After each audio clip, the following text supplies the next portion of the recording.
Ici qu'au Centre Sportif Mattamy. Would you please direct your attention to the video board for our feature video?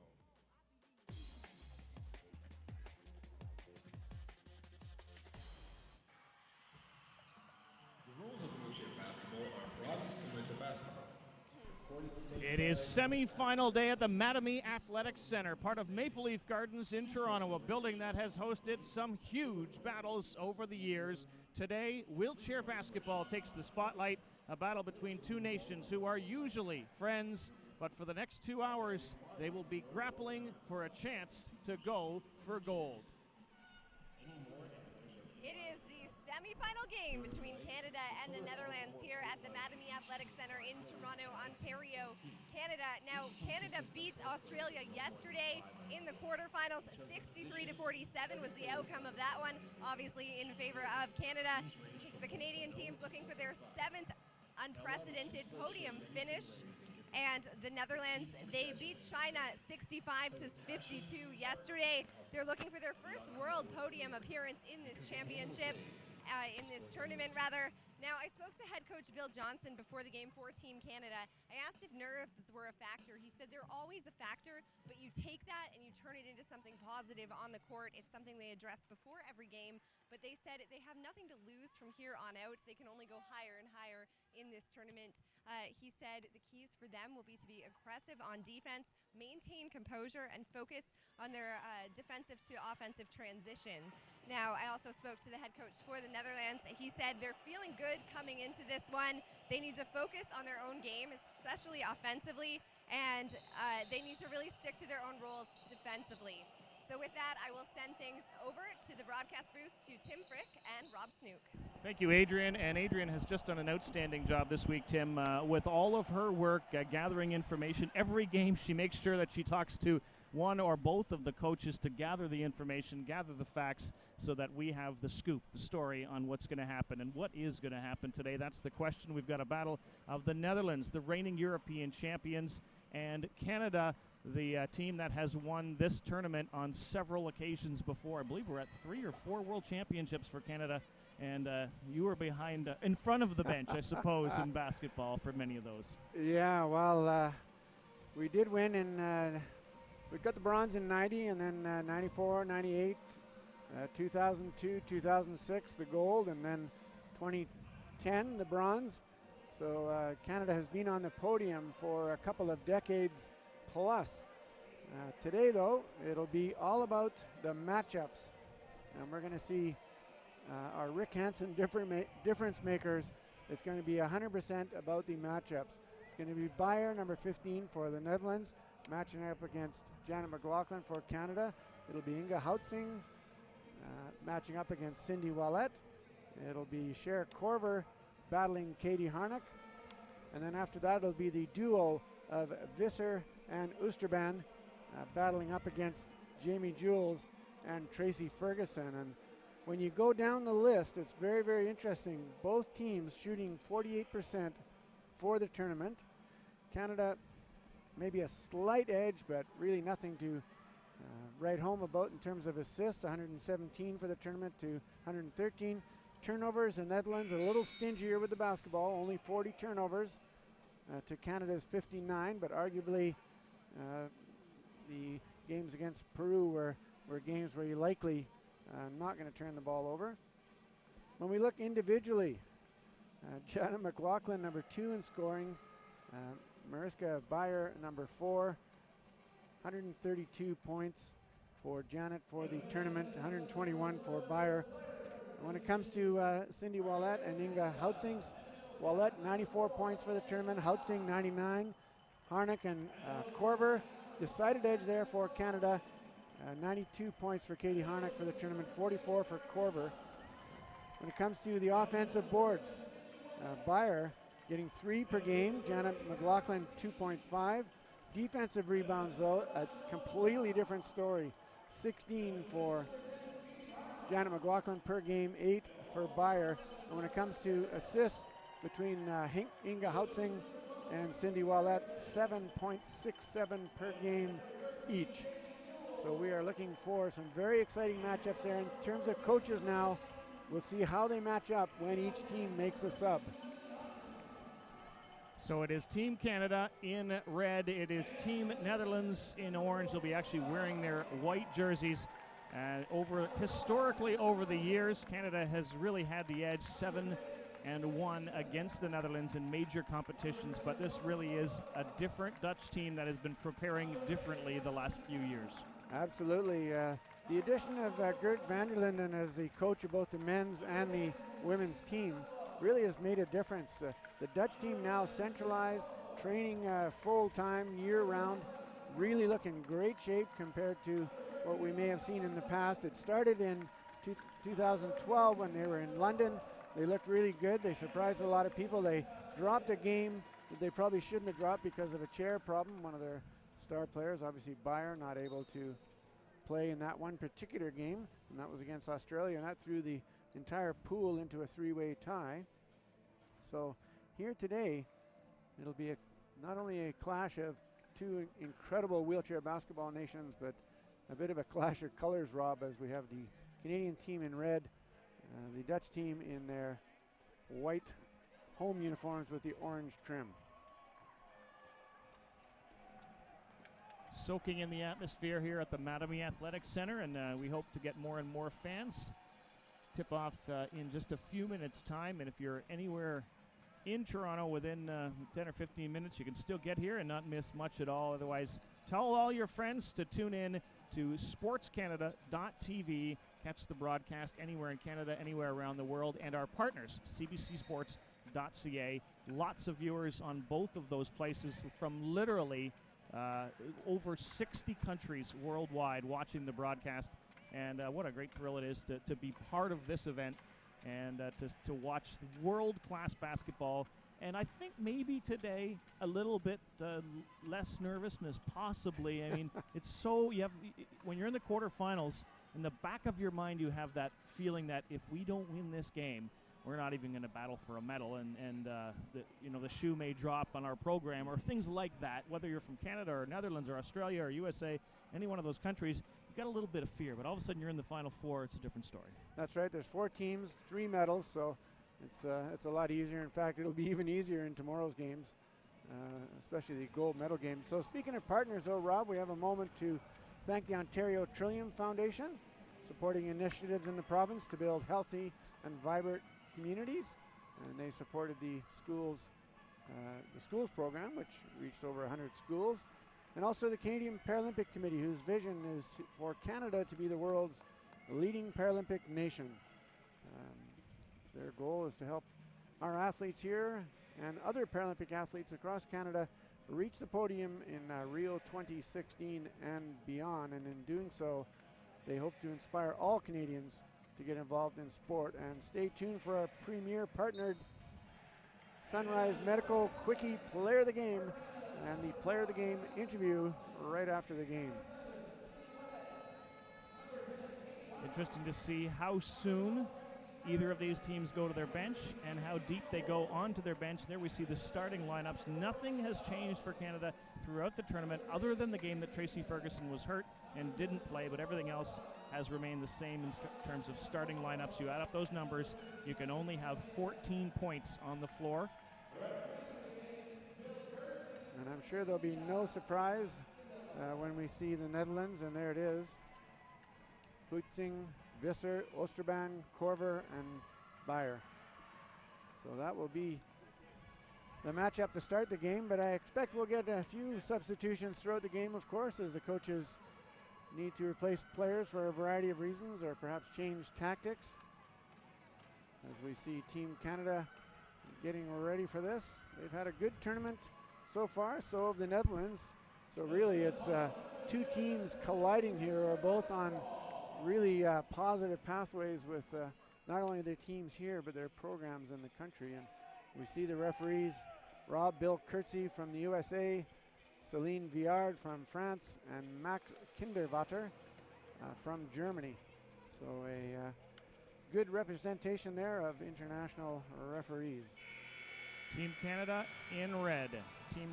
Team Netherlands in white. Of course, Canada beat Australia by a pretty good margin yesterday, a 16-point spread in their game.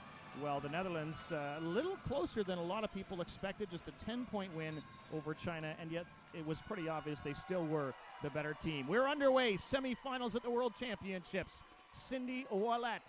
I described her this morning on the radio as the Kyle Lowry of the women's wheelchair basketball team. Jules has it. She's got a shot towards the hoop, and misses the first offensive flurry here for Canada. So we'll take a look at those matchups, especially on defense here, to see if the Canadians can match up effectively. Houtsing hammers it home, and the first shot for the Dutch. Well, Katie Harnock was checking Houtsing, but didn't really put a hand up to try to alter the shot. And Houtsing's got a very good eye for shooting, and she'll nail that unless you try to alter the shot. Cindy Ouellet. She was the big star in yesterday's game, although there were several. It was really a three-tiered attack for Canada. She had 20 points, though. Throws it across for Jana Mclaughlin. Underneath for Jules. She's got a bit of an open shot, and she hits it. We're tied at 2. Well, Jamie Jules really took a nice 45-degree angle that time. Got herself set. That pass from Jana Mclaughlin right in the shot pocket, and the basket is good. Korver, captain of the Dutch team, underneath for Mariska Beyer, and she hits her first shot. So the Netherlands, Rob, will try to get Beyer matched up against someone shorter than Jana Mclaughlin, which of course could be any of the 4 other players, especially close to the hoop. Jules drops it off for Ouellet. Doesn't shoot from there. Makes the pass for Harnock. Underneath for McLaughlin, and she hits, and so both teams have been very good here in their early shooting. And certainly a couple of offensive teams here.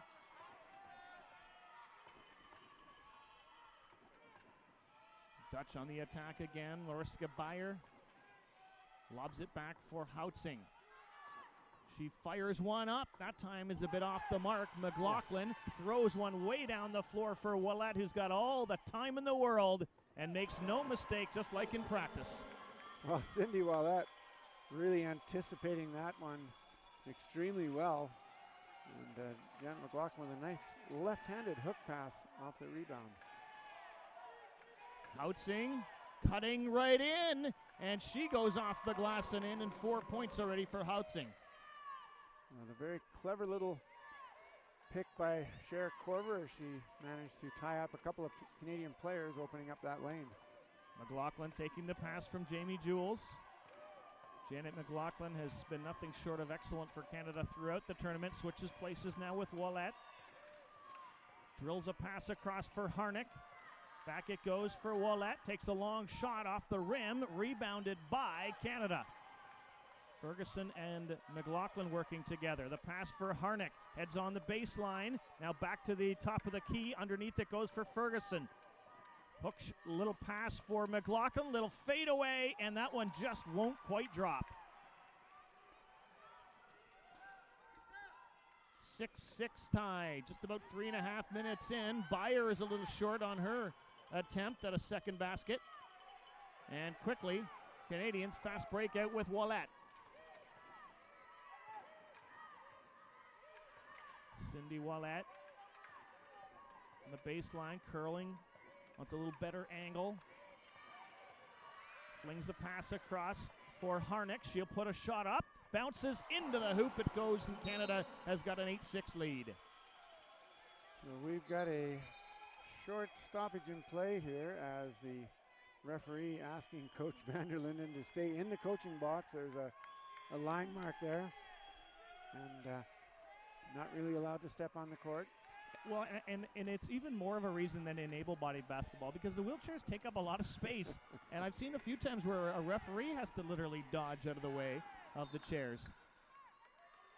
And you don't want to be running into the coach who's on the sideline, so.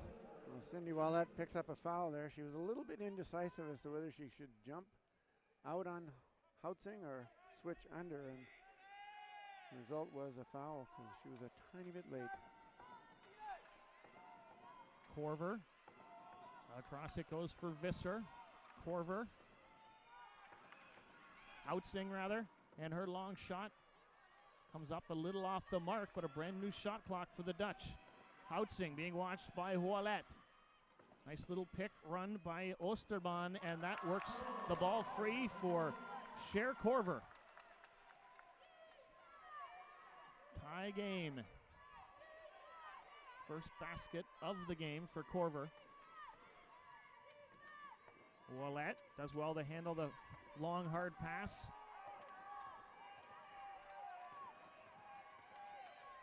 Ouellet, pass across for McLaughlin. A bit of time, a bit of space, and 2 more points for Jana Mclaughlin.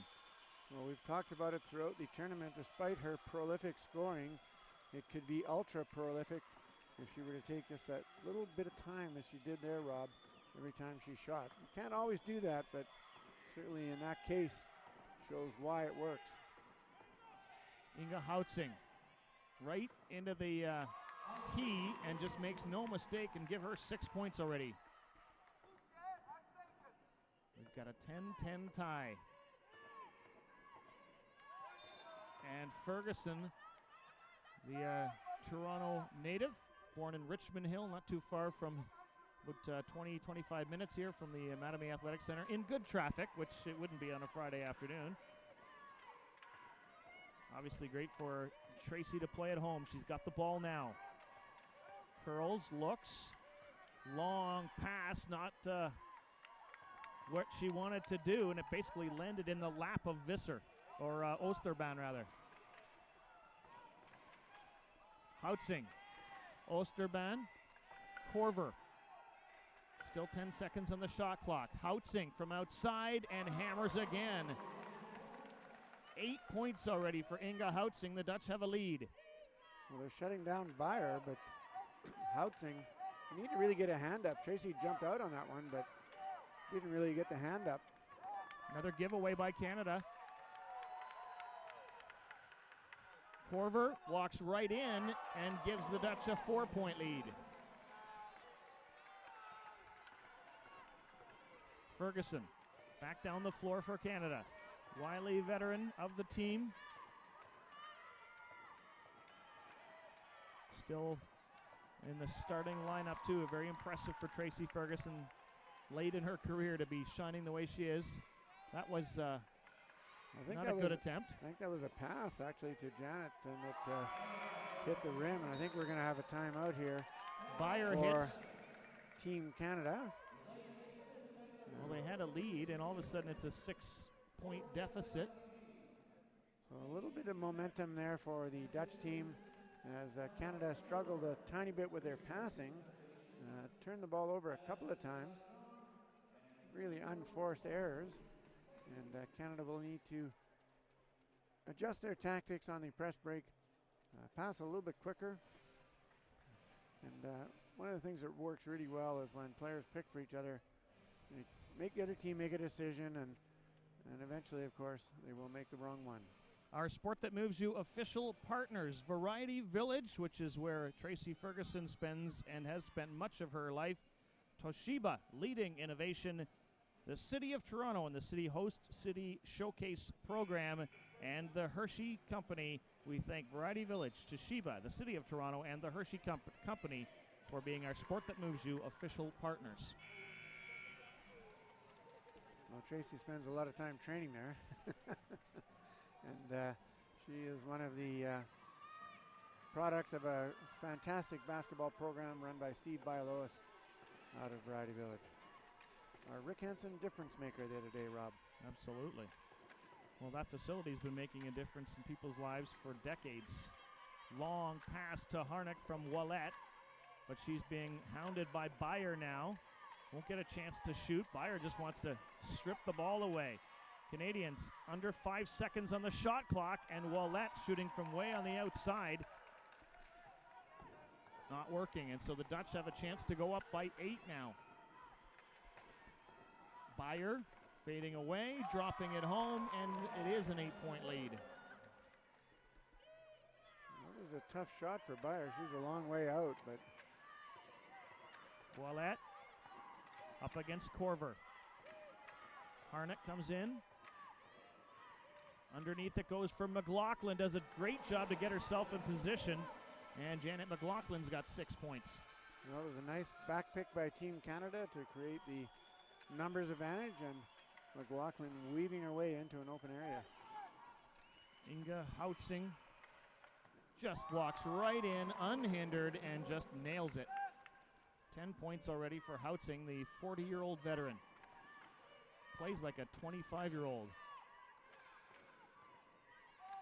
Harnock tries to pass for Ferguson, but there was too many white and orange and blue jerseys in between. Stolen, and here's Houtzing again. This time she's a little short.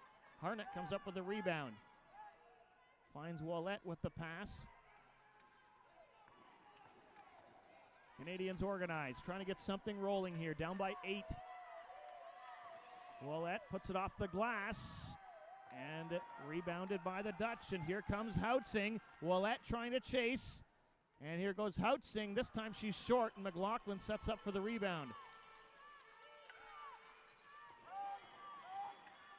Ouellette races the Canadians back down the floor. Inside for Harnock, and she's got all the trick shots in the bag and brings one out. Well, that time Canada had a back pick, and Jana McLaughlin was the one entering the play late, or I should say withdrawing the double team, therefore allowing Harnock to enter the play late. Houtzing, 10 points already. Fires it in for Ulsterbahn. Her shot is well short, and the Canadians will inbound. So Canada last 3 times down. The Dutch shots have missed by a very large margin. So they're doing something really well on defense down there in terms of their matchups. And now they need to get down and score just a tiny bit more consistently. In the final minute of the first quarter, Canadians down by 6 points. Katie Harnock, and she hits from outside. And that's what I'm talking about. 6 points for Katie Harnock. You give her a good look and time, and she'll do just what she did there. And Houtzing might do the same the other end, but that shot is wide. Beyer, the rebound is short. And racing after the loose ball is Harnock. 10 seconds left in the quarter. She knows. Throws the pass ahead for Ouellette. She gets it to McLaughlin, and she won't get a chance to shoot. So the Canadians had a lead a few times early on, down by 4 though after the first 10 minutes of play here at the Mattamy in our first of 2 semifinals. Well, in that last play, Rob, Jana McLaughlin turned to try to shoot before she actually had real good control of the ball. So we've got viewers, Rob, watching Janet as she tried to shoot that one before she caught it. Netherlands, Canada, of course, Germany, United Kingdom, USA, France, Australia, Mexico, Japan, Brazil, Italy, Sweden, Spain, Algeria, Turkey, Lebanon, and Israel.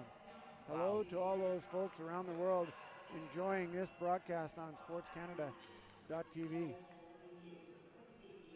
Our stats show us Inga Houtzing already with 11 points, so I had her with 10, but she's got 11. No, she does have 10 points. I keep seeing that efficiency. Explain that efficiency reading to me. Well, they have a statistic in there where everything that you do, an assist, a steal, a block shot, a rebound, etc., is weighted. It's given a value, and then they add them all up. And that's a FIBA standard. But it does trick you because it's the last column, and so. Yeah, when you're under duress and you're looking at it quickly, you sometimes don't quite get it right. So here we go, the second quarter. Team Canada, again, will line up to your broadcast left on the broadcast. Same lineup in for Canada. No changes yet. No changes yet on the Dutch side. Well, then really no fouls to speak of in that. I think one called against Canada and none against the Dutch. So the referees are letting them play. And it hasn't been a rough game at all. It's been a very clean game. Beyer, and she just had enough time, tall enough to just reach up and knock it home, and Mariska Beyer has an 8-point game going already. Ouellette.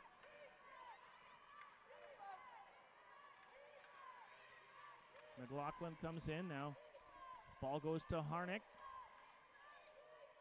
Takes the shot and puts it in off the glass. Katie Harnock, 8 points. Well, she's just cool as a cucumber out there, Rob, and has been all tournament long. What a great performance by number 10 for Team Canada out of Elmira, Ontario. Houtsing for Beyer up top.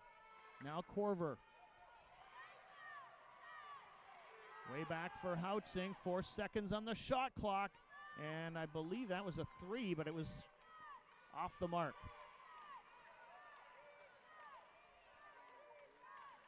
The red headband always means Ouellette. She makes the pass for McLaughlin. She makes the basket, and it's just a 2-point lead for the Dutch. And we saw a shot there of the Futures program. Some of our development players in town getting some mentoring from some of the veterans who've retired from the program. Likes of Marnie Abbott-Peter, I believe. Yes, Sab Durapos, Tara Fazer, just to name a few. Corver, and she hits from, well, Midtown Toronto. So the Dutch only pressing when they score. And that's what's allowed Canada to claw back a little bit here. Substitution, in comes Melody Houghton, out goes Jamie Jules. Those are both Class 1 players. Both have speed, both have energy. Play a somewhat similar game. Ouellette. Key ball handler for Canada in virtually every game. Nice little pass underneath for Harnock, but she's facing the wrong way. Fights for control, comes up with it, and Harnock hammers it. Wow, that was just raw determination by Katie Harnock. Canadians hanging in here, just a 2-point spread. The Dutch undefeated so far at 6-0 in the tournament. Canada's only loss came against Germany. Visser puts one up from the outside. It's short, and Ferguson hustles to get to the rebound. Pass ahead for Ouellette. In on the right wing, curls. Surveys the scene. McLaughlin can't get to the hoop. Back it'll go for Harnock. She'll shoot from there, and she'll hit from there. We've got a tie game. Boy, oh boy, oh boy, or should I say, Katie Harnock.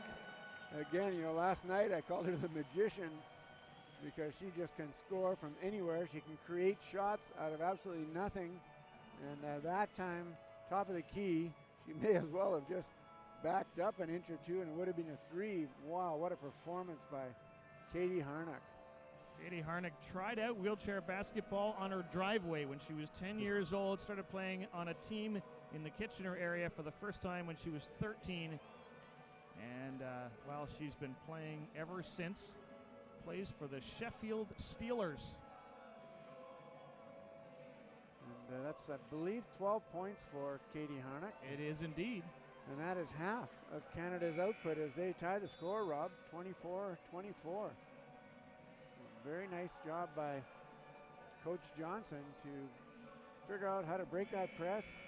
And made a couple of adjustments on defense so Houtsing wouldn't get those wide open shots. And next thing you know, we got ourselves a ball game.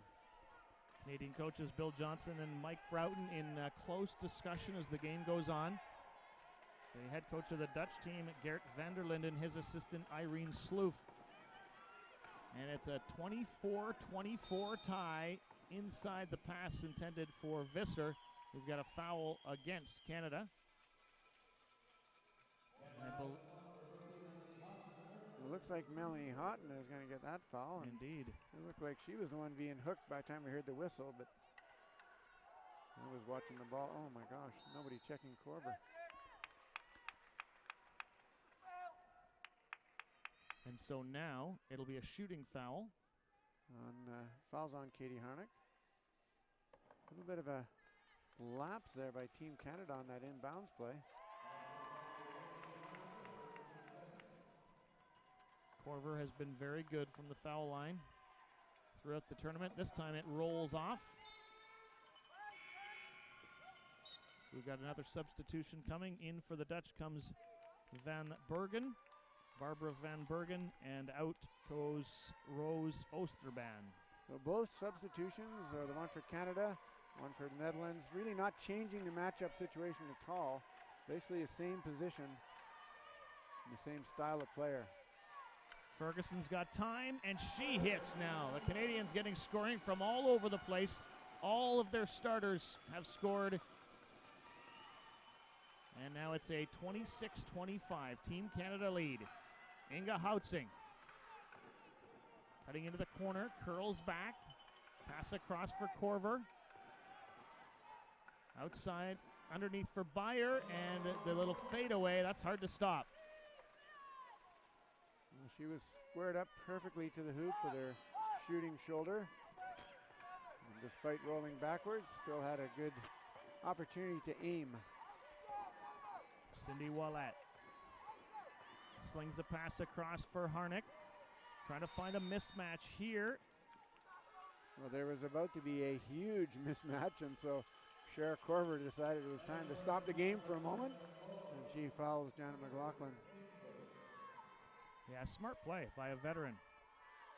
Captain of the Dutch team. Canadians inbound for Wallet. 10 seconds on the shot clock. She's going to fake the shot from there. Drops off for Ferguson. Gives back to Wallet. Now she'll shoot from long range and just wobbles out. That was a very good shot. It was on line. Just a tiny bit short. Houtsing again. Houghton watching her. Heads all the way into the corner. Puts up the shot, and she is just money from all over the court. Well, the Canadian defense kind of got tied up down low. Rob allowing Houtsing just that little bit of time to get the shot away. As Harnock was kind of held up there, but no call. The Dutch with one foul, Canada with two halfway through our second quarter, so not many fouls at all in this game. Wallet makes the shot and hammers it home. The Canadians back in the lead again.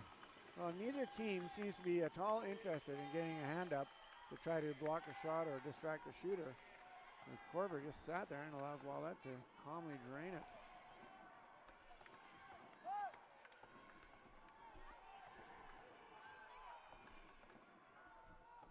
And the Dutch put one up, rebounded by Canada. I beg your pardon, I guess it is the Netherlands leading by one here. That's correct. And I'm not sure, I guess the referee's feeling it's time maybe to get into the game and kind of have an influence. I liked it a lot better when they just had their whistles in their pocket. Yep. Both teams playing very clean, really. Yeah, they really are. Houtsing again. And foul again. Yeah, there we go. Offensive foul. Well, to be fair, the Dutch player, when you set a pick, Rob, you need to be stopped. You need to give the player you're picking the opportunity to avoid you, and you can't sort of blindside them. And that time, and the way to do that is actually to turn your chair, so you pick with the side or the back of your chair. You pick with your toe plate. More often than not, the referee's going to call a foul on you, as they usually deem, and they're usually right, that you did not stop moving. And Quite a discussion going on now at the scorer's table.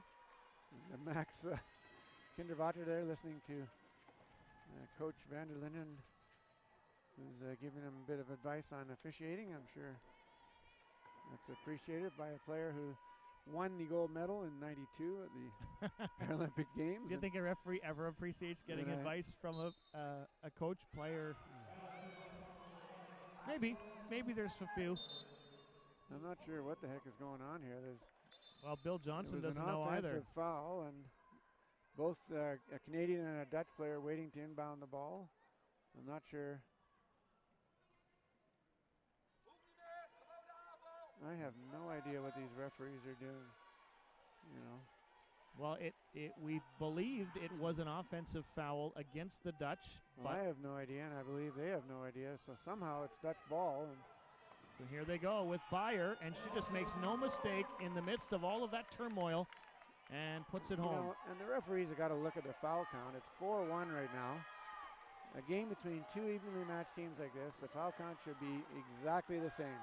Melanie Houghton takes the pass and puts it in for Canada. Well, a very nice kiss off the backboard by Melanie Houghton.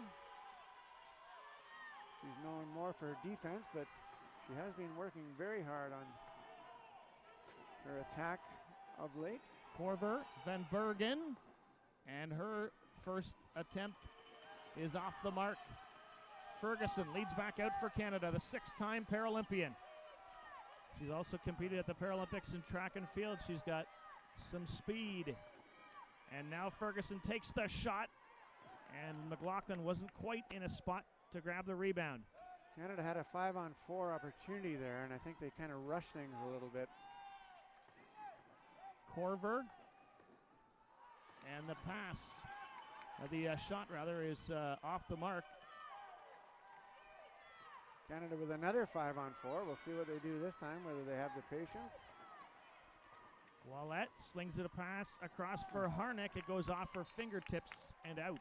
Yeah, you got the best scorer in the tournament, except for maybe Yamamoto's got a few more, but that's because she takes more shots. And in scoring position, you don't pass her the ball. Canada really needs to take advantage of Jana Mclaughlin's height. Houtzing underneath, and it's in for Visser. Her first 2 points of the game. 3-point lead for the Dutch. McLaughlin slings a pass up for Ouellette. Another 5-on-4 for Canada now. Let's see what they do this time. And a mismatch with McLaughlin, but they can't get her the ball. And Houtzing steals. Well, that's 3 5-on-4s in a row that Canada has failed to capitalize on. And it's a great process, but in semifinal action, you got to score. Houtzing from way downtown and misses, but Beyer gets the rebound and doesn't. Very quietly, Mariska Beyer, 14 points already. Yeah, she's getting a lot of those on mismatches and on offensive boards. Virtually all of them. And Harnock hustles so hard that she takes out the... She goes right through our add-up display of Ontario. Speaking up in our province of Ontario banners made by add-up display, and I guess we should be thanking some of those well, we want to be, don't we? Partners, yes. Add-up display, as the coach mentioned, True Sport. You can see them at truesport.ca. And the Courtyard Marriott, the tournament hotel, which is literally just a roll around the corner for the athletes. Very convenient, very handy to not have to get on a bus and travel, and you're right there. So Coach Bill Johnson and Michael Broughton, assistant coach, wanting to implement a little bit better press break, maybe a little quicker on the passing, getting to positions a little earlier, maybe some picks that happen a little earlier at the other end. Gert van der Linden really wanting his team to keep doing what they're doing, although if I was him, I'd be extremely worried that Canada's had so many 5-on-4s. He's very lucky that they were unable to capitalize on that little stretch. 5-point lead, though, for the Dutch with 1:46 to go in the first half here in semifinal number 1 at 8 p.m. Eastern time. Semifinal number 2 will have Germany, the reigning Paralympic champions, against the reigning world champions, USA. And Maud Jacques, number 9, into the game for Team Canada in place of Tracy Ferguson. Houtzing underneath for Beyer. She is fouled and gets the basket. And right away, Beyer is able to create that mismatch against the shorter Houghton and Jacques. Doesn't matter how many of them are there. When you're under the hoop, it's inconsequential. Mariska Beyer will turn 23 on Sunday. She hopes to do it with a medal in her pocket. Who knows what color? Here comes Canada. Under 90 seconds to go. Another 5-on-4 opportunity for Canada. And Ouellette makes no mistake. Very well done by Cindy Ouellette. As the defense collapsed, she rolled right in, got the easy shot, and that's an excellent way to execute the 5-on-4. Inga Houtsing. Strong game again for her. Back it goes to Corver. She's got time, but the shot is offline, and the rebound by McLaughlin and the foul against Corver. You know, I've said it once, I've said it 1,000 times. Sometimes when a player shoots and the shot misses, they want it back so badly that they will do virtually anything to get that shot back, and that time Corver reaches in on Jana Mclaughlin. Second foul of the game for Corver. Ouellette surveys the scene. Jamie Jules back in again. McLaughlin from outside and hits from there. Well, good patience by Canada on the 5-on-5 situation, as McLaughlin calmly hits from the outside. Houtsing, 10 points now for McLaughlin, 12 points for Inga Houtsing. She goes to Corver with the pass. Across for Houtsing again. This time she's short because she's fouled. You know, sometimes when the foul count goes the wrong way, Rob, you know, I used to get sort of upset as a coach, but then I started thinking, you know, they're probably going to make it up to us in the second half, so could be a good thing come quarter number 3. Houtsing, good on the basket. That was the second foul for Katie Harnock.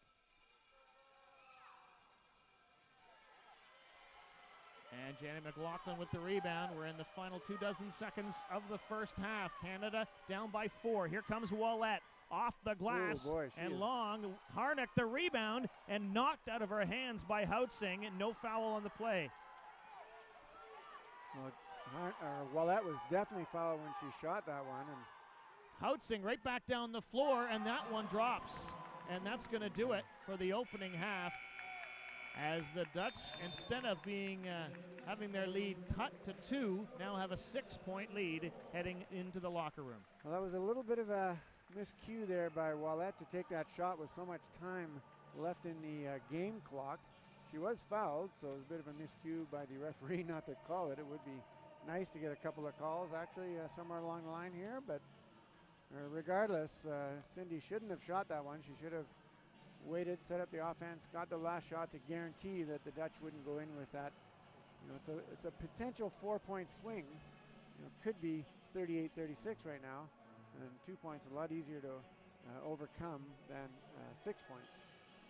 Inga Houtsing with 15 points, leading the Dutch charge so far in the game. The Canadians again have spread the scoring around.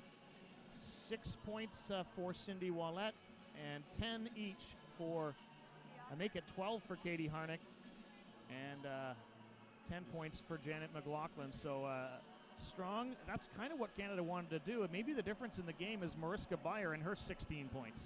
Yeah, those came out of nowhere. As, she was very quiet in the first corner, and Coach Marty Abbott-Peter will be down here shortly for a special edition of Coach's Clipboard, and we'll take a look at those matchups and see how it was that Beyer was able to get those quiet points. I believe, though. But first, we are going to go courtside to our own Adrian South, who is standing by with a special presentation and a special guest.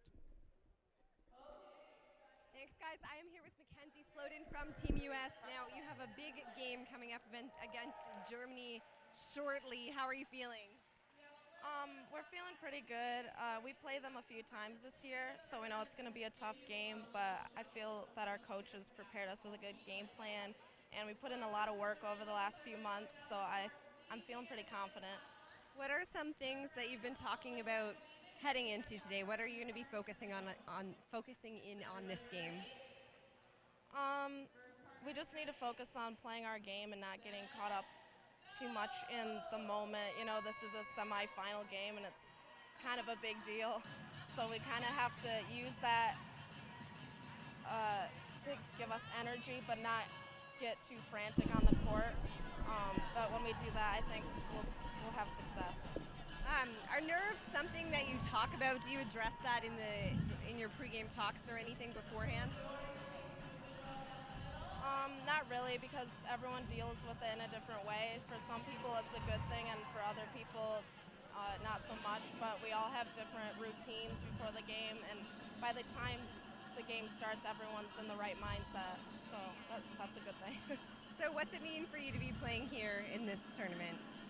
It's huge. It's been one of my dreams since I was a kid. I've tried out for the team a few times before and hadn't made it this far, so this is a first for me, and I'm really excited about it. Awesome. Is there anything you want to say to anyone watching back home in the U.S.? Just thank you everyone who's been showing support to us over the last couple weeks. We're going to try to get revenge for the soccer team today. So.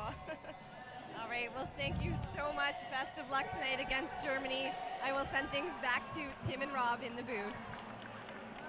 Well, I'm joined in the broadcast booth here by Coach Marnie Abbott-Peter, coached at the 2012 London Paralympics, better known as a three-time world champion, a three-time Paralympic champion. Great insights into the game. Marnie, we talked before the game about the matchups. You know, the obvious ones, McLaughlin against Beyer, Harnock against Houtzing, and so on. Harnock, or should say Wallet against Houtzing, Harnock and Korver, and then see how Jamie Jules and Tracy Ferguson do against Visser and Osterban on this special edition of Coach's Clipboard.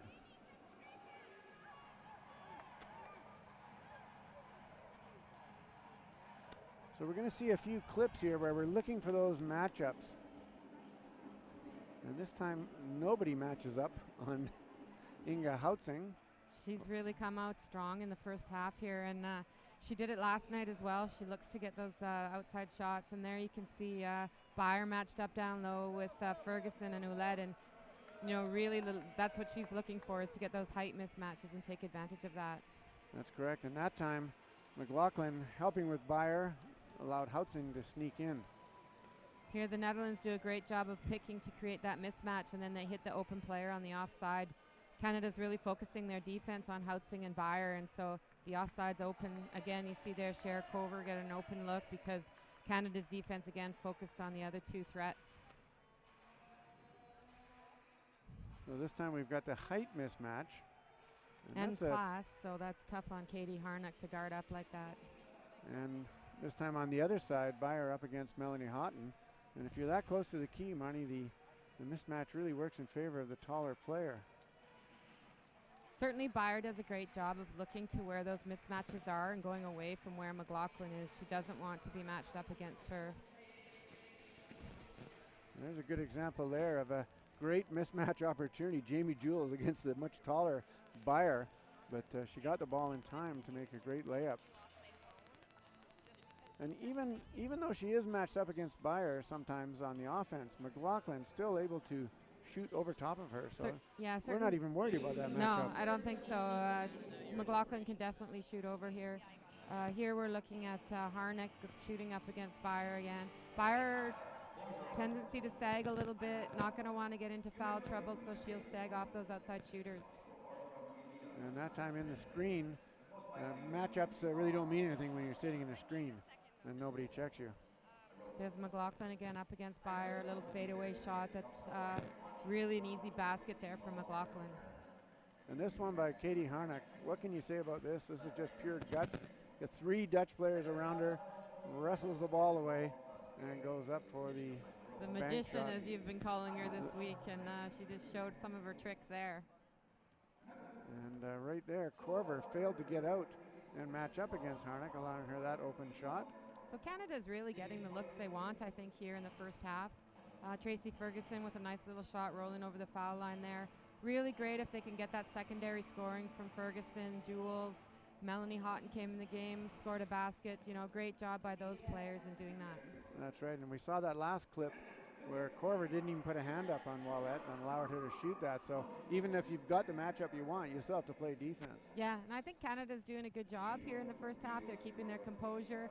This is a tough Netherlands team. They've proved themselves throughout the tournament here. So Canada doing a great job, and I think executing the game plan as Coach Johnson and Broughton would have liked them to. Well, that's our special edition of Coach's Clipboard for the semifinal game. We'll send it over to Adrian South with another special interview.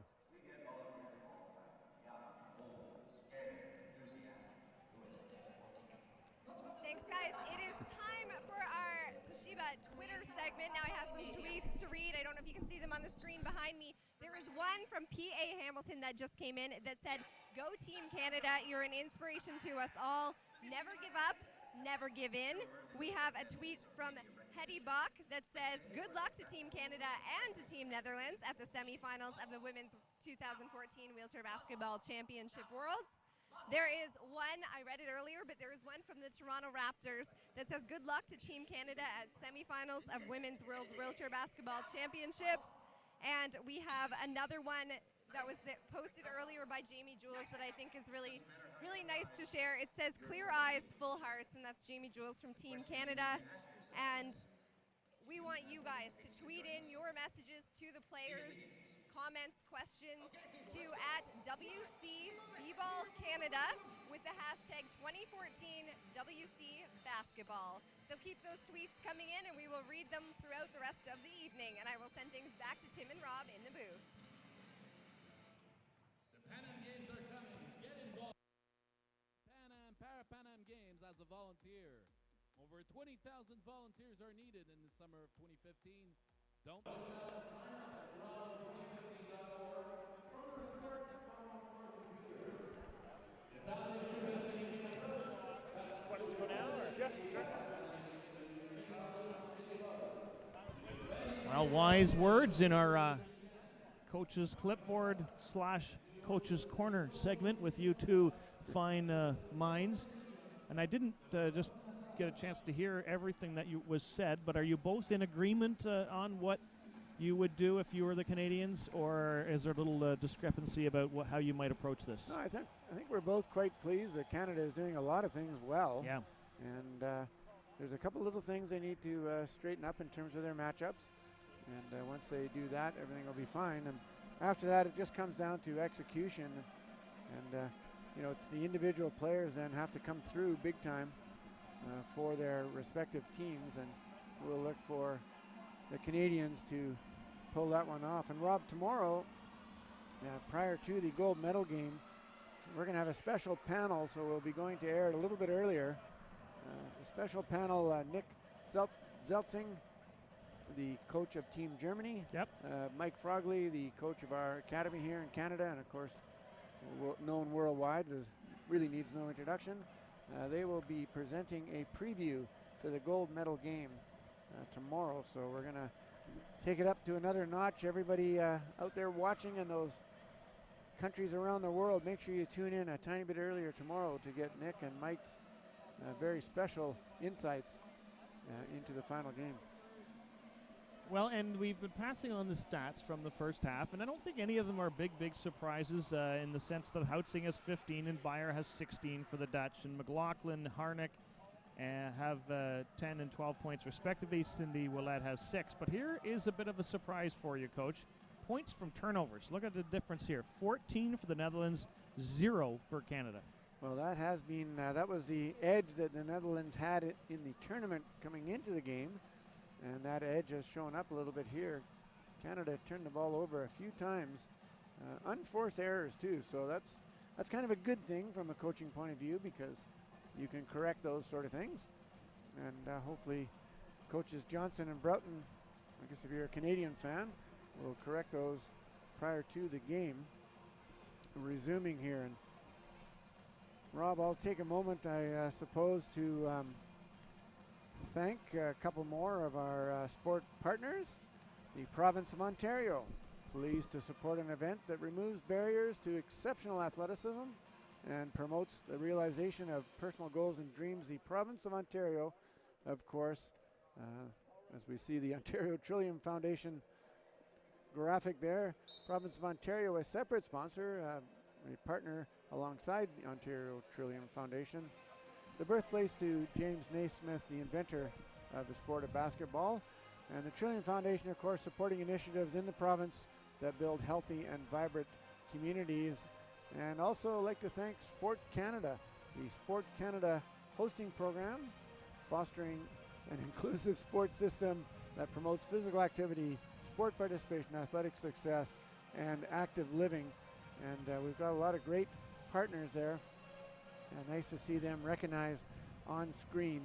So that's the Ontario Trillium Foundation, the Canadian Paralympic Committee, Province of Ontario, and Sport Canada. And don't forget, folks, stick around for the post-game show. There will be the Quickie Player of the Game presented by our premier partner, Sunrise Medical. We'll have an interview with that Quickie Player of the Game, and we'll also run down the stats and review our difference makers and set up what's going to be happening tomorrow. And don't forget what's going to be happening later tonight, our second semifinal, which will be between USA and Germany. And, you know, Coach, one of our Sport That Moves You official partners is Tourism Toronto, and you have been getting out and doing some tourism in Toronto. Tell us about what you did this morning.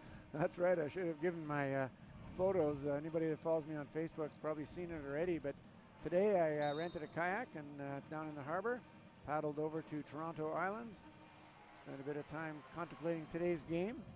And I'll tell you, when I was coaching, I could have never done that.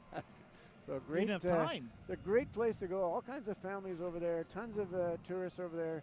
It's really a wonderful spot, Toronto Islands. I played disc golf there a couple times now, and getting to know the place. So Coach Michael Broughton, you can see him standing alongside Coach Bill Johnson as Team Canada gets ready, hopefully to fix a few of those little things that didn't quite go the way they wanted to in the first half, and come up with a couple of things that stymie the Dutch team. Of course, Coach Gert van der Linden obviously wanting to do the same with his team. Probably shouldn't get complacent with a 6-point lead, even though it is nice to be in the lead, as Team Canada can be explosive in scoring.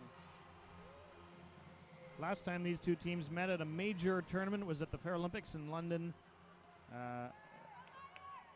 and it was a 70-59 win for the Netherlands.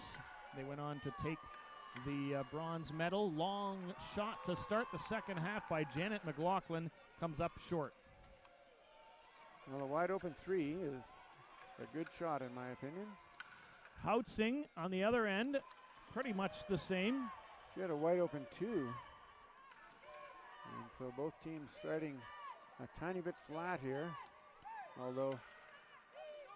And quite a battle going on near the center stripe with McLaughlin and Beyer. It looks like Cher Corver. So Canada had a 2-on-3 situation down there. Or a 3-on-4. 3-on-4, yes. Third foul now for Cher Corver. Cher Corver, yeah. That's a. And the Dutch really haven't had any fouls, and she's the only one, so that's got to be a concern to Coach van der Linden. And Ouellette, back-to-back free throws, sinks them for Canada. That's huge. That narrows the gap to 4 points. Houtsing again leads into the offensive end. Houtsing, twisting and turning, watched by Harnock and Jewel, but she has a path to the basket, and when she does, she'll do that. Well, Katie Harnock was hooked there by the foot plates of Osterban. Very clever little defensive move to allow Houtsing the free lane. First minute, third quarter. A spot in the gold medal game on the line. Of course, the losing team will battle for bronze tomorrow against the loser of the other game tonight, USA and Germany. Inga Houtsing into the paint, curls back, heads towards the baseline. Still time, 8-7 on the shot clock, throws it inside for Corver, and her shot is short. And McLaughlin gobbles up the rebound. The outlet for Ouellette.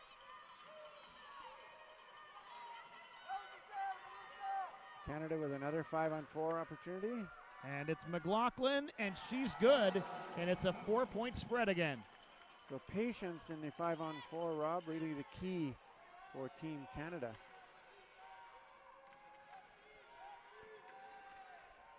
Cher Corver May see the big number 8 that's on her arm. That's in memory of her sister, who was also a basketball player who wore number 8 and has passed away. Nice to see that kind of a tribute. Long shot there by Beyer. And the ball off of the Dutch, and Canada's going to get it back, and a chance to narrow the gap even more. So that ball bouncing off of Inga Houtzing's chair, and Canada with an opportunity here for a bit of momentum as they scored last time down. They made a stop, and now they need to score here to get things rolling. Harnock takes the pass from Ouellette. Smart play by Ouellette to wait to touch the ball so that Canada would have as much time as possible to work in the offensive end. Ouellette puts it up from the corner, and that one's off the mark. So no momentum swing there, and Canada will have to start all over again here and work on getting a stop. Ouellette got knocked down, and that allows the Dutch to have a 5-on-4. And the ball goes out against Canada, so the Dutch are going to get it back.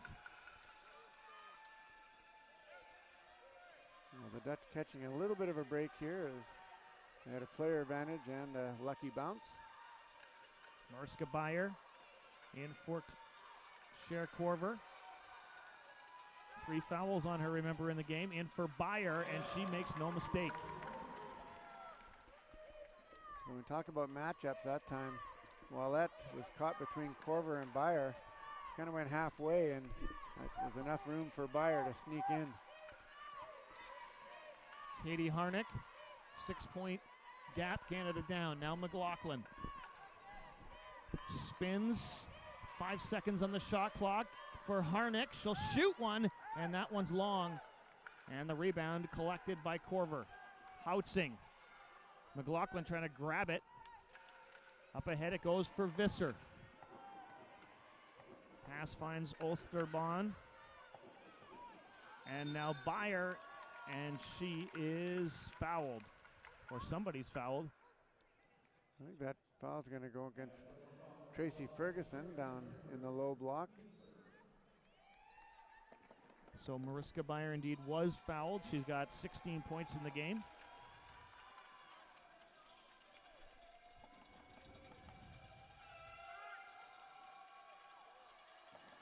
Misses the first. Netherlands 6-0 so far in the tournament. The Canadians 5-1. And this one's going to decide who is guaranteed a medal. McLaughlin, 7-point lead for Holland. Ouellette. Canada with another 5-on-4 opportunity here. Harnock. Underneath for McLaughlin, reaches over everyone, puts it in. Again, Canada very patient, waiting for the mismatch to occur in the 5-on-4 situation. And now needing a stop to create some momentum. And when your point guard is also a dynamite shooter, it sure does make it hard to defend against, and Inga Houtzing is exactly that.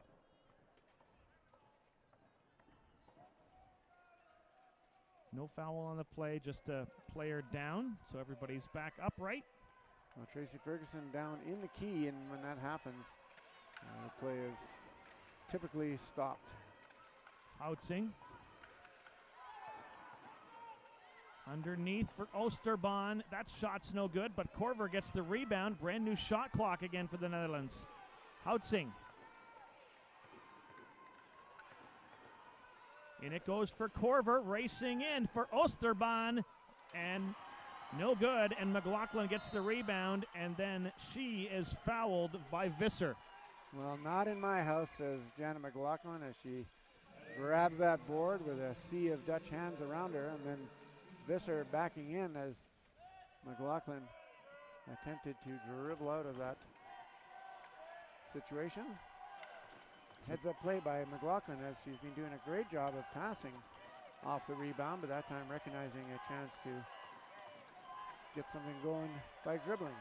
McLaughlin, Harnock, underneath for Ouellette. We haven't seen that play a lot. It almost worked. Well, that was a very nice play by Ouellette to slip the screen and roll inside, just narrowly missing. Houtzing. Inside for Corver. We've seen that one a lot, and it doesn't drop this time, but Visser gets the rebound for Osterbahn. Houtzing, and still lots of time here on the new shot clock. Corver. Well, Byer's in the key. Gives it for Byer. Now way back for Houtzing. Now just 5 seconds on the shot clock. Inside for Osterbahn. Visser's alone, and it rolls off her fingertips. Well, very good switching by the Canadian defense there to make sure that they were matching up with the Dutch threats. 5-point lead for the Netherlands. 5.5 minutes into the third quarter. Jana Mclaughlin, and rims out. Nice job by Jules to get the rebound though. And now Harnock from the free throw line, and she hits it. Well, excellent offensive boards. We saw it at one end by Oosterman and Visser, and we see it at the other end by Jamie Jules. And Canada now really needing to get a stop in order to get back down and create that momentum. Houtzing, Corver, inside for Byer, and she won't make a mistake very often from there. No, and that time Byer got a little bit of a mismatch down low and wasn't really challenged on that. As McLaughlin fires it way down. Will Willette catch it? She does a great job, but I think her wheel just was out of bounds. Substitution for the Dutch. De Roy, the veteran, coming in. Corver with 3 fouls coming out.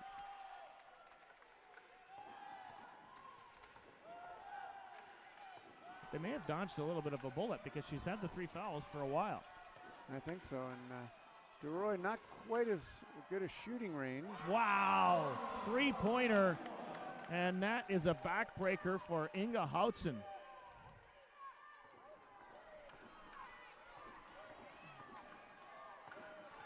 Canadians just getting to the center stripe, and we got a foul against Byer. Byer was trying to steamroll Willette across the center line for an over and back, and she was caught, and you could see her smile right away as the referee blows the whistle for her first foul. Jana Mclaughlin cuts in, weaves around, now it gives to Willette, and she hits from the outside. Well, that 3-point shot from Houtzing gave the Dutch a little bit of a lift, but Canada answers with a 2, and Canada will need a stop here to get that also needed momentum. And this time misses in the rebound by Canada and Harnock. And we've got a foul. I have no idea what the referee is calling. Miles away from the play, completely inconsequential. And I think he's saying that Tracy Ferguson went out of bounds to avoid a check there, but rather. All I say is let the players decide the game. It's a violation, I believe, actually. Byer, short, gets the rebound, a battle for it. Back it goes for Houtzing, and out it goes. Canada gets to rebound and will finally get to exit the zone. Ferguson weaves across, bounces it for Willette. Posts up there, but then passes for Ferguson. She'll put one up, and in it goes. It thought about it, found its way in, and Canada's narrowed the gap to 4 again. Well, Tracy Ferguson obviously a little riled up, and she plays better when she's a tiny bit riled up after that goofy call. So that's a good thing for Team Canada. Jamie Jules is going to get the foul on Houtzing. Houtzing, that was a good one. She drew that foul and embellished it, but you got to have good chair position, and that time Jamie Jules caught just a tiny bit out of position. Rose Osterman slings a pass in, but Bayer couldn't handle it, and the Canadians break back down. Ouellette ahead for Harnock, and she runs into DeRoy, but no foul on the play. But Well, Katie Harnock is slow to get up here. Yeah, that's a situation where I wish the IWBF would change the rules for everybody. The whole who got there first thing, to me, if you think about it compared to the running game, really doesn't make any sense whatsoever. You should have good position in front of someone before you are allowed to cut them off, and that goes for with the ball and without. So hopefully they'll look at that at their next Congress. 4-point lead for the Dutch, looking to add to it. We're under 90 seconds to play, third quarter. Inga Houtsing, watched by Ouellette. Curls back with the ball, slings it in for DeRoy. Pass back to Houtsing, heading towards the baseline, and that shot is long. Visser collects the rebound, and Jana Mclaughlin says, "I'll take that." Thank you very much. Canada's going to get a couple of possessions here. McLaughlin with the shot is fouled in the process and will go to the line.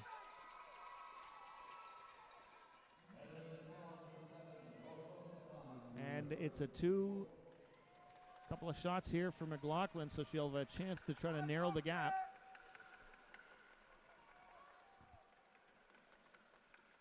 Makes no mistake on the first. Big smile from Cindy Ouellette. Well, this is setting things up here for a very exciting nice rebound again for Ouellette. Fourth quarter. And Canada again now will get at least 2 shooting opportunities. Ouellette, Harnock, underneath, McLaughlin, glassing in. It's a 1-point game.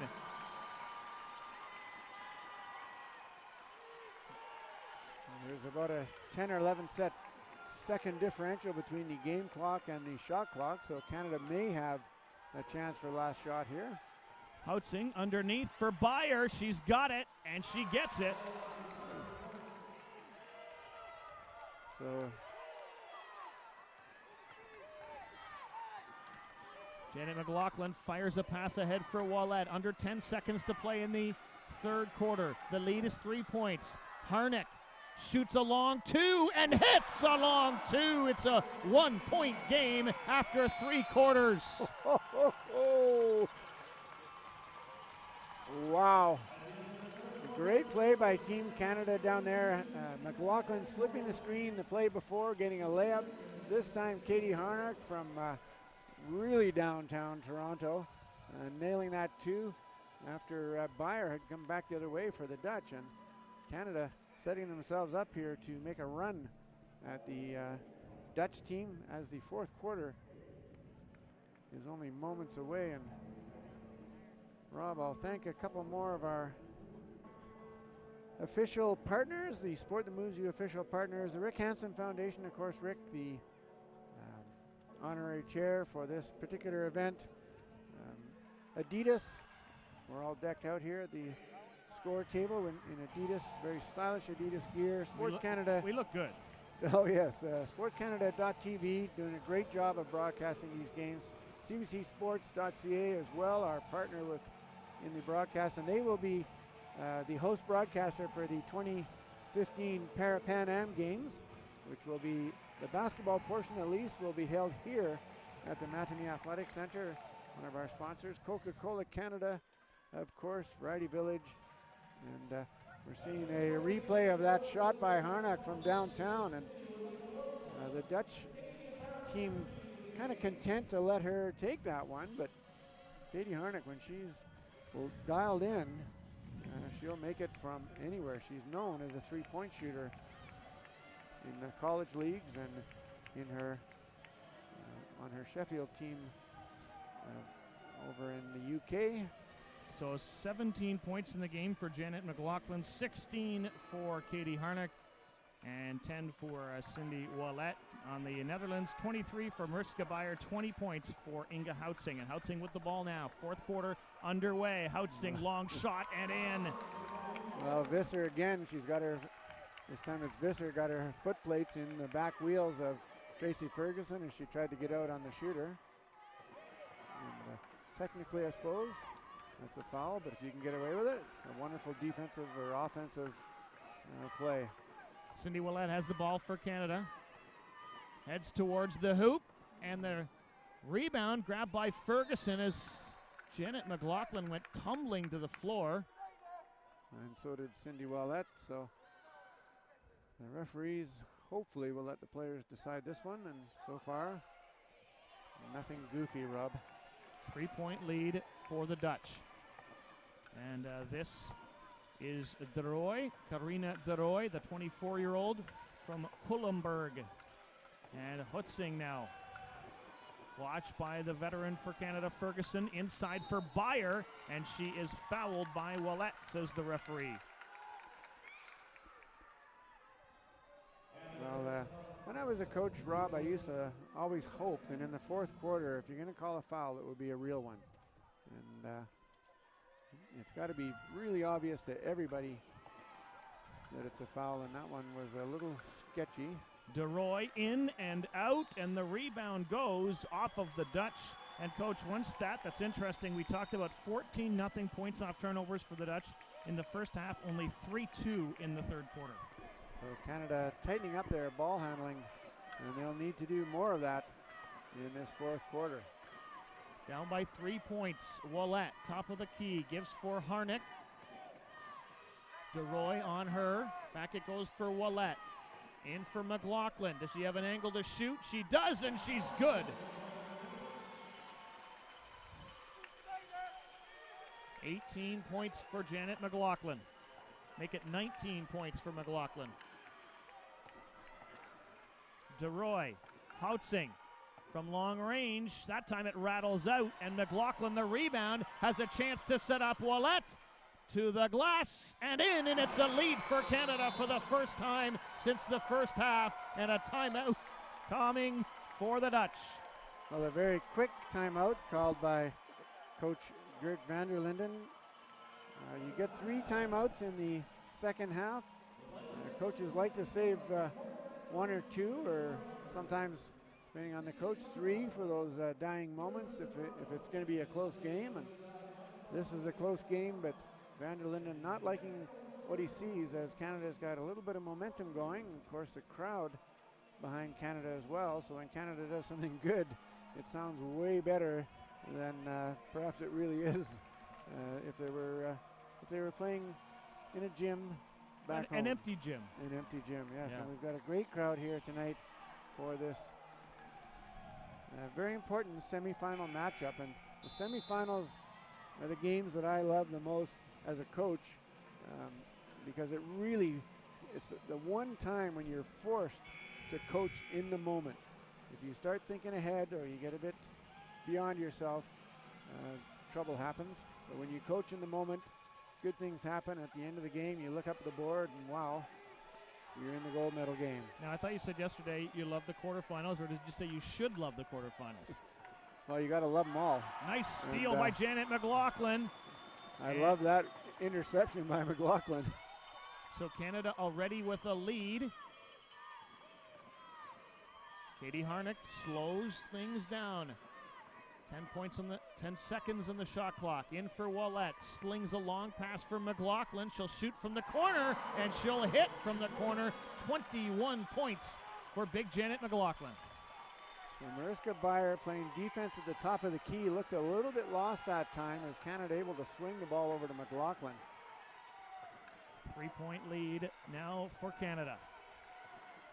Houtzing. Back it goes for Osterbahn. Finds Korver. Got a bit of a screen in front of her. Makes the shot. It's short. Rebound grabbed again by Canada.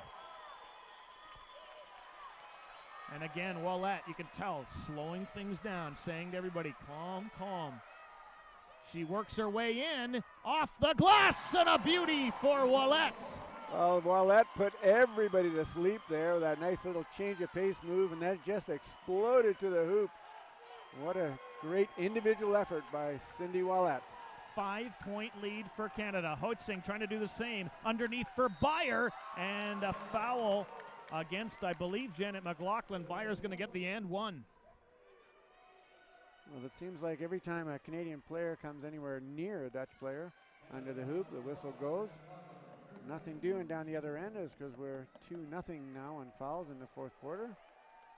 I'll play the voice of the objective person in the middle. It seems like it's about the same. The refereeing feels like it's pretty fair. Apologies to our fans in the Netherlands, but let's face it, if Gert van der Linden was the color commentator in a game like this, he'd be doing exactly the same thing for his team. You're right. We're just thrilled that so many people are able to watch. We sure are, and I'm sure people are thrilled back home, and I think they take it all with a grain of salt. Harnock now will shoot from downtown, and she's good, and the Canadian lead is 4 points. So Team Canada really showing great patience on the offense, getting the matchups they want and getting the looks they want. And of course, after that, it boils down to execution, and I'm not sure what the call is now. It's on Katie Harnock. Or it's on, yes it is, on Katie Harnock. Non-shooting. Third foul on Harnock. Houtzing, Corver, she's working on 3 fouls as well, but we're getting now with 6 minutes to go.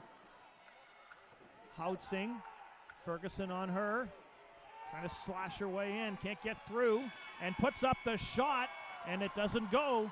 Whoa. And Jana Mclaughlin is nailed by Visser right in front of Kindervater, and no call. That's unbelievable, Rob. I mean, anybody, if we could get a replay of that one, can see that should be a foul. Wow. And as a result, Canada gives up the ball. Corver into the paint, underneath for Oosterbaan, and she puts it in, and that was actually Visser.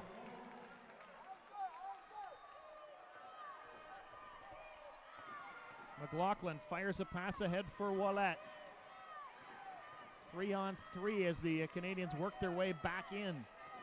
Ouellette for Jewell underneath all by herself, and in it goes, Jamie Jewells. So in terms of matchups, we saw Oosterbaan, I think it was, down one end.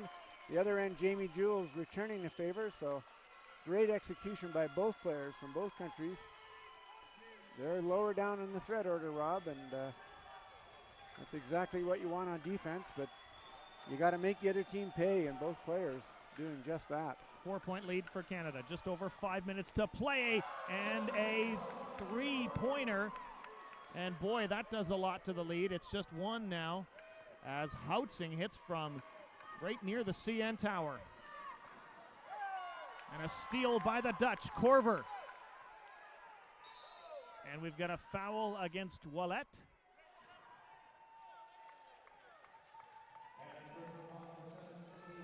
Well, the good news is when you get a goofy foul situation like this, that in a close game, that late going, Canada will be in bonus, so if they need the ball back, they can do it with fouling. The Dutch have no fouls, so they'll need to waste a lot of time, should they be behind, in order to foul and get the ball back. So sometimes there's a silver lining to these situations. Corver, Oosterbaan puts a shot up, and the rebound gathered in by Jamie Jewells. She quickly gives to McLaughlin. Ouellette easily across the center stripe. Harnock now busting in, likes the shot, takes it, and it's a Canadian 3-point lead again. Well, you could just see "I'm going to score" written all over Katie Harnock's eyes on that play. Yeah, she had a mismatch down low. Only a half point, but a mismatch nonetheless. Houtzing is, I have her with 25 points now in the game. She puts it up, and this time it's short. McLaughlin gathers in the rebound. And McLaughlin was clipped again. Harnock again by herself, and another trick shot. Oh! Katie Harnock. Unbelievable pass from Cindy Ouellette, and then an even more unbelievable reverse layup from the magician. Corver for Bayer, and she misses the shot, and McLaughlin's got the rebound. What else is new? Back comes Canada with a 5-point lead, under 3.5 minutes to go. Katie Harnock from the right wing. Will she shoot from there? No. And Canada needs to have that patience that they showed a little earlier. And Jamie Jules. Inside it goes for Ferguson. She'll go with a little trick shot. oh boy. And that'll drop into T. Ferg. Puts it home, and the Canadians in a great spot. 7-point lead. Wow. Well, when it rains, it pours. And for Team Canada right now, they are pouring in the baskets time after time after time. And again, they had great patience that time, Rob. Swung the ball around. Eventually, Ferguson slipped the screen. Everybody was looking at Jana Mclaughlin, and she then rolled in and had to make an incredibly difficult shot. But you know what? She has practiced that shot thousands and thousands of times, and times I should say, at Variety Village. As we see that great pass from Cindy Wallette to Katie Harnock there. And we'll see the play now where Tracy slips the screen and does the reverse, and nothing Houtzing can do about it.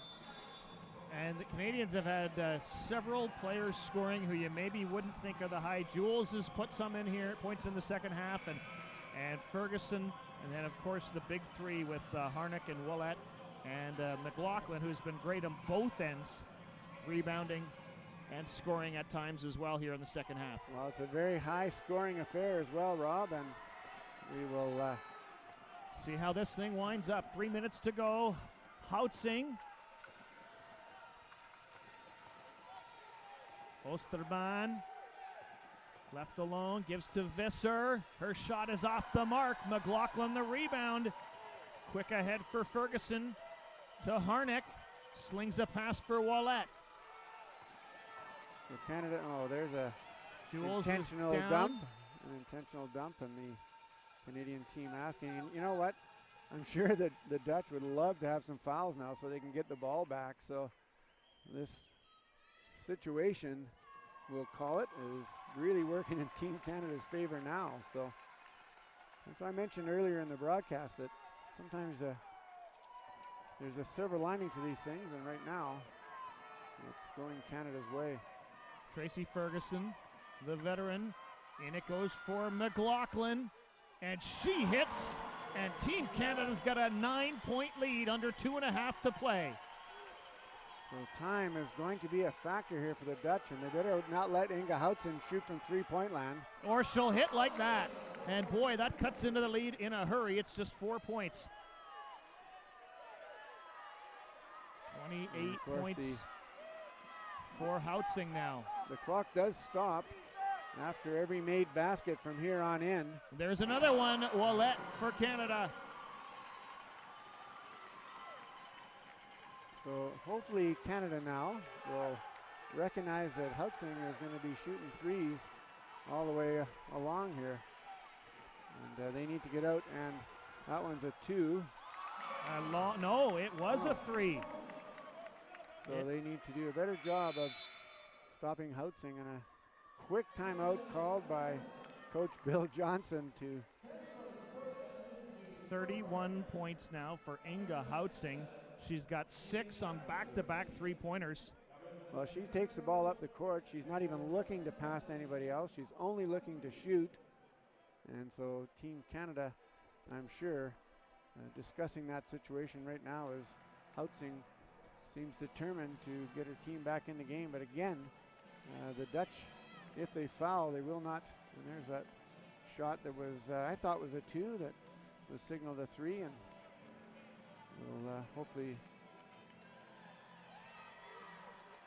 get an opportunity to see that. And Cindy Wallette there, that was her basket where she basically went one-on-one against Corver, who's got the 3 fouls. And here's Houtzing turning again. She's definitely over the line when she releases it, but doesn't matter. It'll go for 3 points. That's a non-reversible call. 5-point lead for Canada inbounding with Harnock. And of course, the team does get the ball in the forecourt, and it'll give them an opportunity now. Wallette shoots. Oh my gosh. And with so much time on the shot clock, that gives the ball back.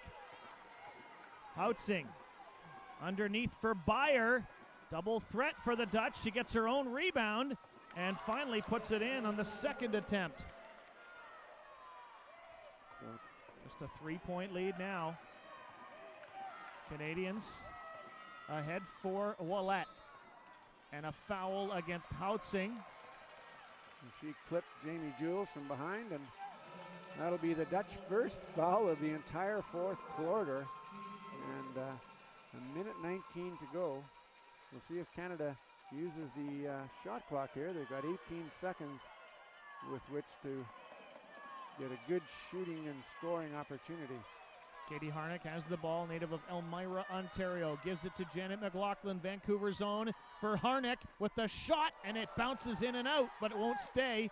And Houtsing the rebound, outlets it quickly to Oosterbaan. 3 points the lead now for Canada, inside a minute to play. Oosterbaan carries into the baseline, underneath for Beyer. She is fouled, and the shot doesn't drop. And that'll be on Tracy Ferguson. And she kind of complaining to the referee that she really felt she touched the ball. And the way things have been going, Rob, in this quarter, you breathe on somebody, you get a foul. Beyer puts it up, but does not fall. Tremendously high scoring game. Both teams in the 70s. Mariska Beyer, and can't get either to go, but thought the Dutch got the rebound. They did, apparently, and Oh McLaughlin gets the foul. Wow. If Canada can just weather this storm, this could be the best thing that ever happened to them in order to make them maintain their focus. When things go goofy like this, it's always an opportunity to keep your focus, and that helps you down the stretch. 2-point game. Houtsing 32, now 33 points in the game. Timeout called by Team Canada. Michael Broughton on his feet. And the team will gather around Bill Johnson, the Winnipeg native. Just a 1-point game. Well, throughout the tournament, Rob, we've seen a lot of close games going into the fourth quarter. But we haven't quite seen a game like this where it's been a seesaw battle in the fourth quarter. And we're just waiting for our FIBA Live stats to update. And of course, if you click on the schedule and results button of the 2014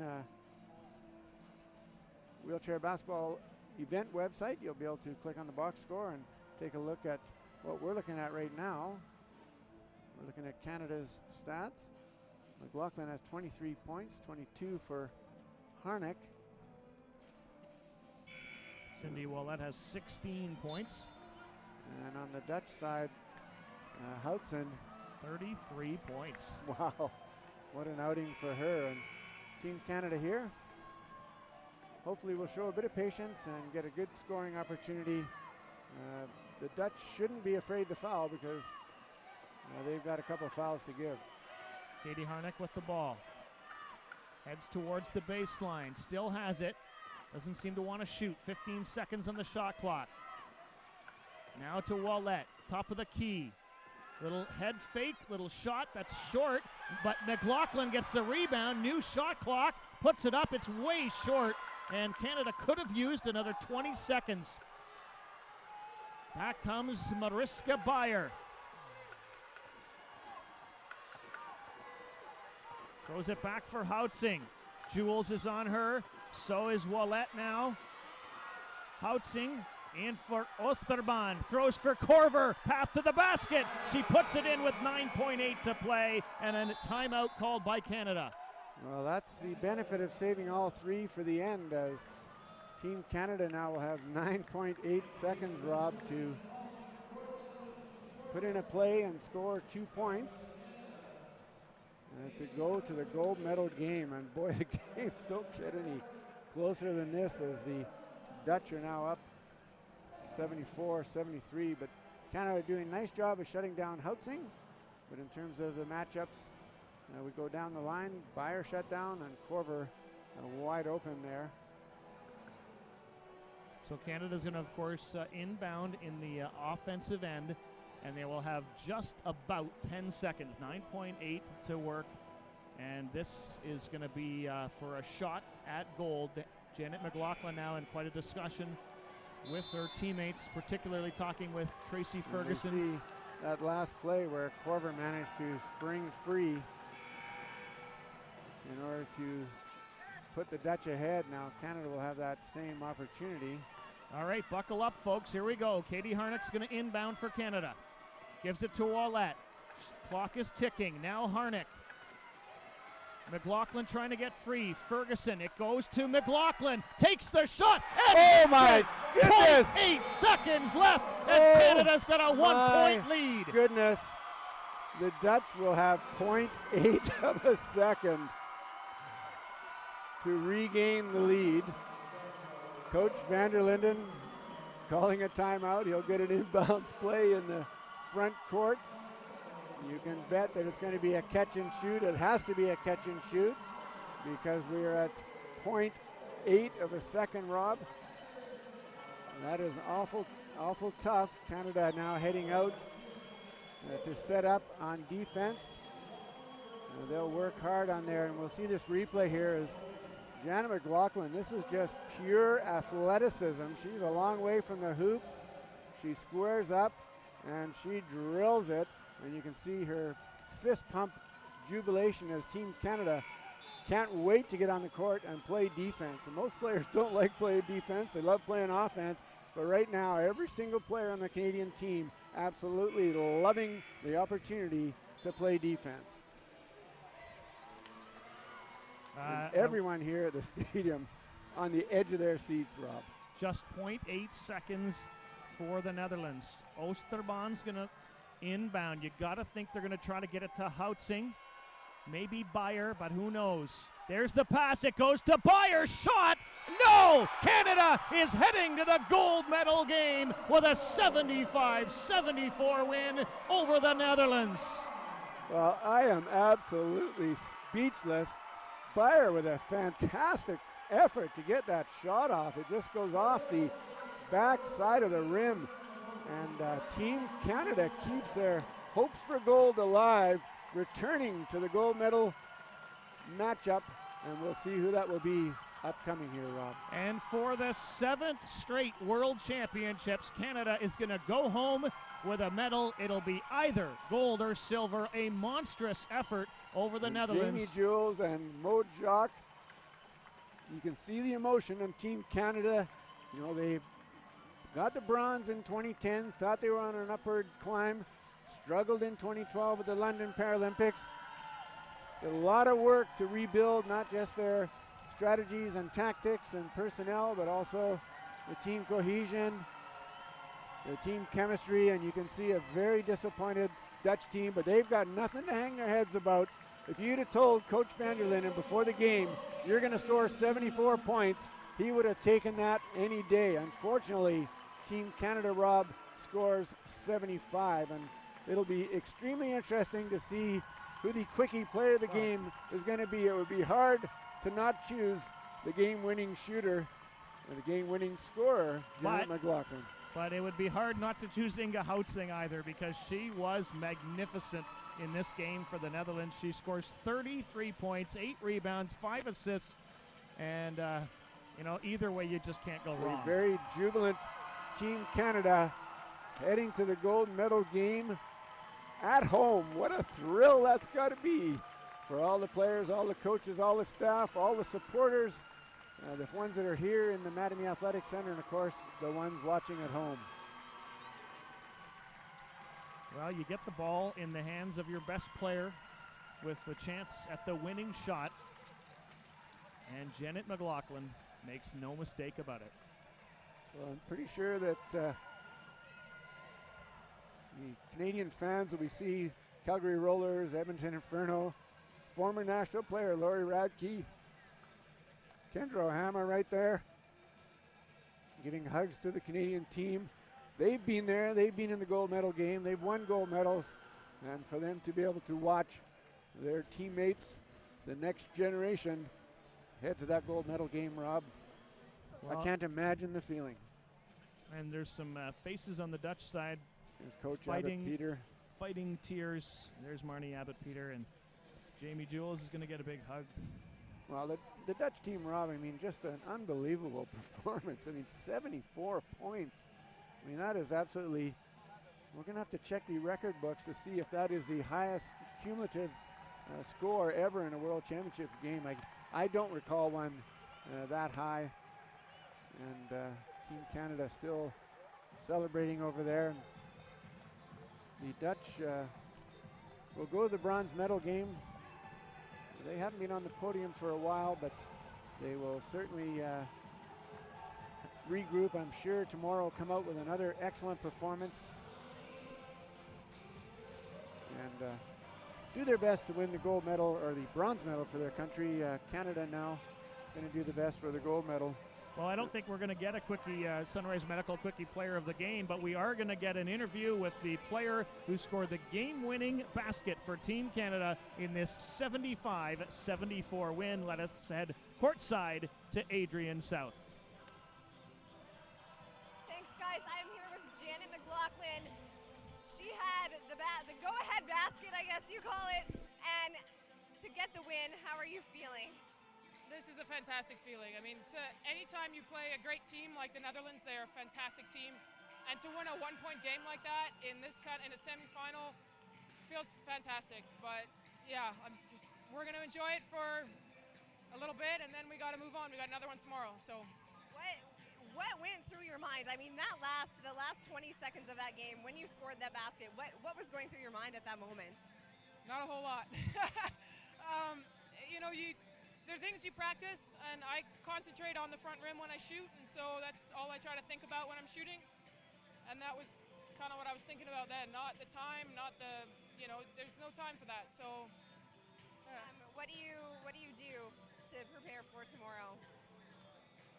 Rest, recover, do the same things we've been doing all tournament. We've had some great games. These are our alumni, some of our alumni here. So it's great. They're having their support is awesome, and hearing them on the sidelines, it pushes us through, it drives us through this. I don't know, we're gonna have to come down from this in the next couple of hours and get ready for tomorrow. It's gonna be hard, but we're gonna be ready. And very quickly, what do you want to say to any Canadian fans watching? Oh, thank you so much for all the support. I mean, we've had so many messages from the men's team. They send us messages. Friends from all over the world have been sending messages. The support is phenomenal, and the people who've come all the way to be here, we can't say enough. There are no words to describe how much it means to us. All right, well, thank you so much. I will let you go celebrate. I will send things back over to Tim and Rob in the booth. Wow, and a very emotional, everybody around here, including Coach Tim Frick and Jana Mclaughlin and all the fans, and a great atmosphere, and it was a great basketball game from beginning to end. Now, maybe the Dutch fans would say, well, we didn't like this part or that part, but you got a world-class performance out of Inga Houtsing. And Mariska Beyer, even in the loss, manages to pile up 28 points for the Dutch. And so they did just about everything right, but Canada was just one basket better on this day. Well, Canada picked up 3 more points from the free throw line, which, sometimes you say to your team, free throws could make the difference. And certainly in this case, with a 1-point victory, those 3 free throws looking awful big right now. In terms of shooting percentage, the Dutch, unbelievable, 62% from the 2-point area. Oh, sorry, I got that backwards, Rob. Now that makes things even crazier because the Dutch scored more free throws and still ended up dropping that point. But you look at the shooting percentage, that's the tail of the tape right there. 62% for Team Canada, 46% for the Dutch. 46% is usually good enough to win a game, but when someone shoots 62 and 3-point field goals, 4 for 5 for Inga Houtsing, that is an absolutely unbelievable performance. Pretty well a saw-off on rebounds. Assists, the edge goes to Team Canada. And turnovers, Canada's bugaboo again, as they have 10 more turnovers than the Dutch. However, that shooting percentage made up for it. And IWBF Europe official Jan Berteling from the Netherlands just dropped by the booth and said that he got a few comments that the commentary was pro-Canadian, and I recognize that as the former coach, but I also want to congratulate the Netherlands team on a wonderfully played game. Coach van der Linden is an unbelievable coach. He's taken this team to greater and greater heights, and they will be a team to reckon with in the 2016 Rio Paralympics, I am sure. And so congratulations to the Dutch. As I said, if it was a Dutch coach in the color commentary booth, I'm sure it would have been the other way around. And we're just very appreciative that the fans from around the world are watching, particularly getting great viewership from the teams that are on the court, but also incredible viewership from all over the world.